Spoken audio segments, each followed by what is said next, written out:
We have got a special episode for you today. I'm just a regular guy fixing regular problems, and true to our motto, we're going to make it better. As you can see, my hot water tank has failed. I'm going to show you how I diagnosed that and why I chose to replace it with the unit that I chose. This is a new one. And if you have a family with kids, especially once they're starting to enter their preteen years, you'll know that hot water is on short supply. So I'm going to show you guys exactly why I chose what I chose. We're upgrading to a larger tank. We're going to stuff it in the same hole, hopefully, make ourselves a little bit more room and make it a little better. I had a leak and I've been suspicious of this tank for over a year now, because you get this odd smell every once in a while and there'd be this odd water stain over here. I was thinking maybe it could be a plumbing leak. Checking, it didn't appear to come out from anywhere that I could see. There was no drips or stains from anywhere. So the most likely culprit was the hot water tank. So once I found out that there was this big stain down here, I went and I peeled the panels off the side, shut the power off, and I looked to see around all these little leads here whether or not there was any drips. Same as up here, there's a little bit of corrosion there, but again, still no drips, no water. So it could be up here where these leads are up on top, because there's only a couple points of entry to the tank. There's this plastic drain, which I hate. They put plastic drains on the bottoms of these tanks. The new tank has a brass one. That's a much better one. These plastic drains are notorious for leaking, especially under higher pressure situations, but there's been no high pressure, and when you look in the hole, there's been no actual obvious signs of water. This tank is 11 years old, almost 12 years old, and it's seen the end of its life.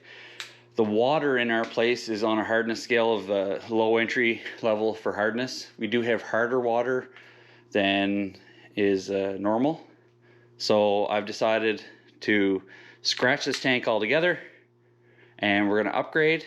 We're going to get a glass line tank, which is going to help us deal with the hardness levels, and we're going to replace it with more volume, more carrying capacity, more power, and we're going to get rid of the old faithful here.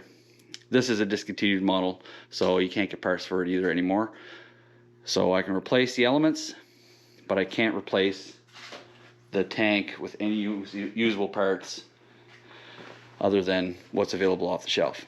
Now, once you get the power off, typically you can replace this element here. This is a controller for your thermostat, and you'll see right here it has the ability to be set, and it sets the temperature for each one individually.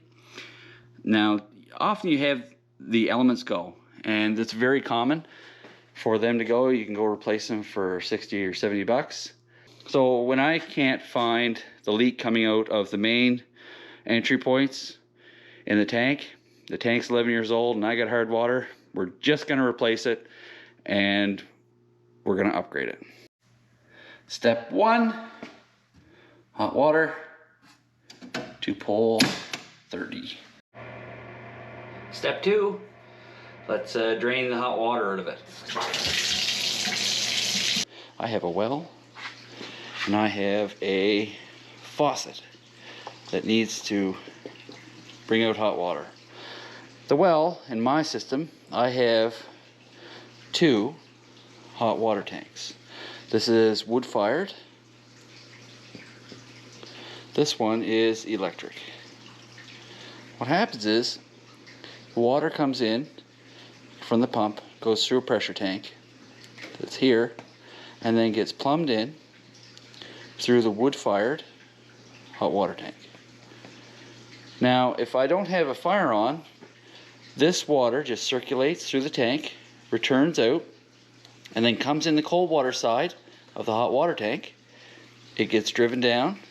It's heated up by the 2 elements that are in this tank, and then it goes out the hot water side, through the house to whatever faucet you decide you want hot water for. The issue here is that this tank is set at 140 degrees Fahrenheit. I have this tank set at 125 degrees Fahrenheit. So in the wintertime when I put a fire on, if I turn on the hot water tank for the wood fire, when it travels through to the current hot water tank, it ends up shutting this one off, saving me electricity. That is the way the system is designed. So if the power goes out and I need hot water, I can still get it from the wood fire without having to run the highly power sucking electric hot water heater. The circulating pump picks up this water. It's a water to water system, so because the boiler is circulating through it, and then it travels through everything, and it overheats the electric hot water heater, which is important to know when you're dealing with this system. So the more capacity I have here, the more retention I'll have in the future for whenever the power goes out and I decide to use this hot water heater to heat this one and draw more cold water. So right now, while the water is draining, we are actually replacing the water in the tank with complete cold water from the well. Any hot water is going to have more expansion, it's going to have more pressure. The power is off on this tank right here. There is no wood fire on, so all the water coming through here into this tank is cold water. Once this is drained, we are going to go back, we are going to shut off the main feed to the house, we're going to shut off the valves to the tank, and then we're going to detach the tank and the power, and we're going to pull the tank out. First things first, we're going to have to actually drain the water that's in this tank out the valve at the bottom. And we're going to hook up a hose, and that's going to go to the sump pump, and we're going to drain this bad boy all the way down until it's empty. Make sense? That's what we're doing, guys. So I've unhooked the electrical, we've pulled it back and out to the side, and this is the cold water in, which that feels cold, and now this is the hot water out. It's been running for probably about 15 minutes. This is now cold. That has to happen now is I need to drain the actual water out of the tank and send it outside. So I've got a hose hooked on here. I've got the hose run over to my sump pump that's in here. And the way that I'm going to drain that tank is I am actually going to shut off water supply to the house. We're going to leave the taps on. This is going to take away the water pressure from all the lines inside the house. And if we leave the taps open, that will allow air to come back down in reverse into the tank, effectively draining our tank. We'll know it works whenever the pump kicks on. For right now, everything's still under pressure. So we're going to wait till all of that running water stops, and then we'll open the valve. Now, this should be draining to the hose. Let's go over and have a look. Oop.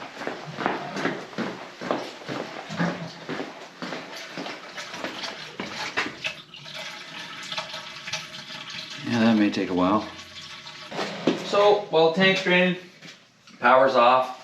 I've unhooked the O-ring couplers for the PEX. We're gonna end up trimming them back here. But I'm gonna take these copper pipes off the top, get them sorted out.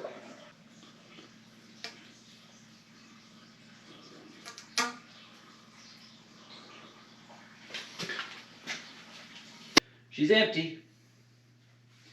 As empty as it's gonna get anyway.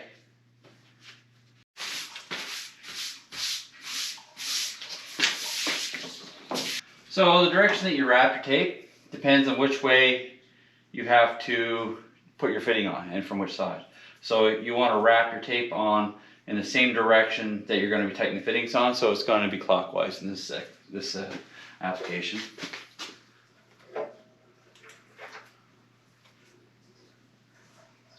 Same process in reverse.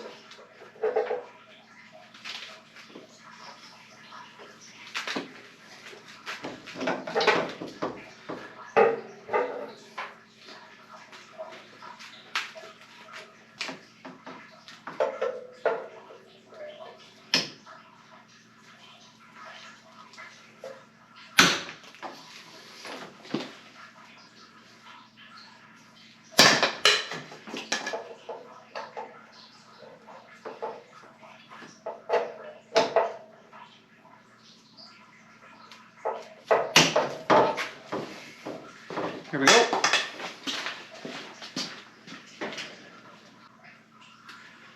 Check the O-ring. Make sure it's clear of debris.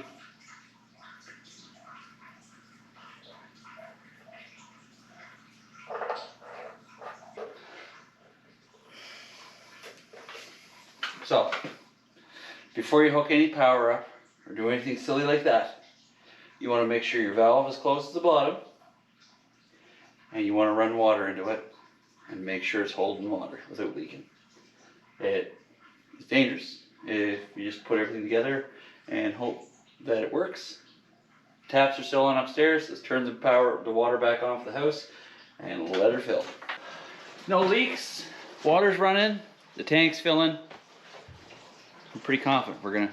Let's hook up the electrical now and see what happens. The electrical is pretty simple.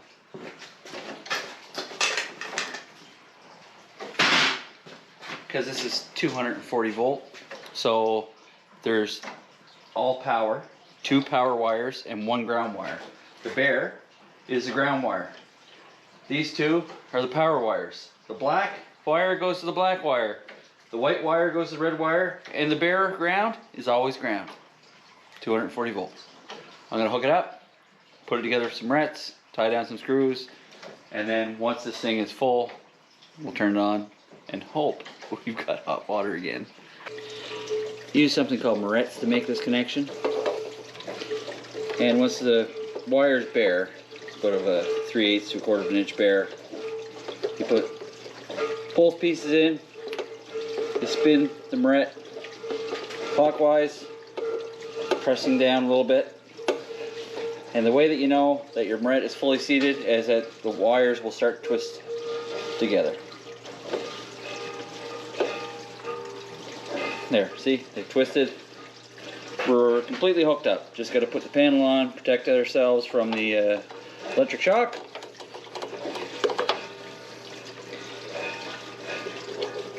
And when she's full, we'll turn her on.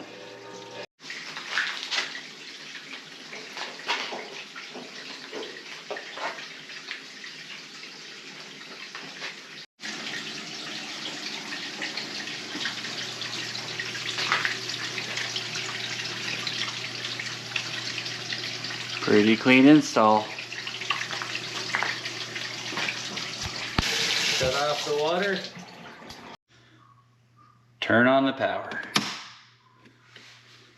Go look for fire. So there's one more thing I want to share with you guys. The hot water heater is 240 volts. Now the old hot water heater is also 240 volts.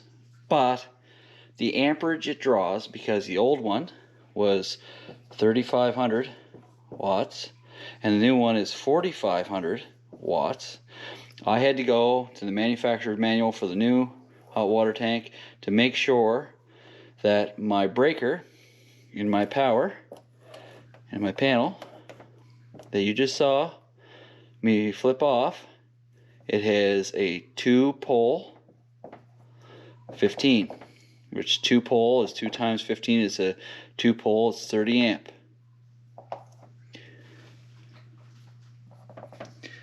Manufacturer specifications, even though the new hot water tank is 1,000 watts more, the manufacturer specs spec out for a 2-pole 30 amp.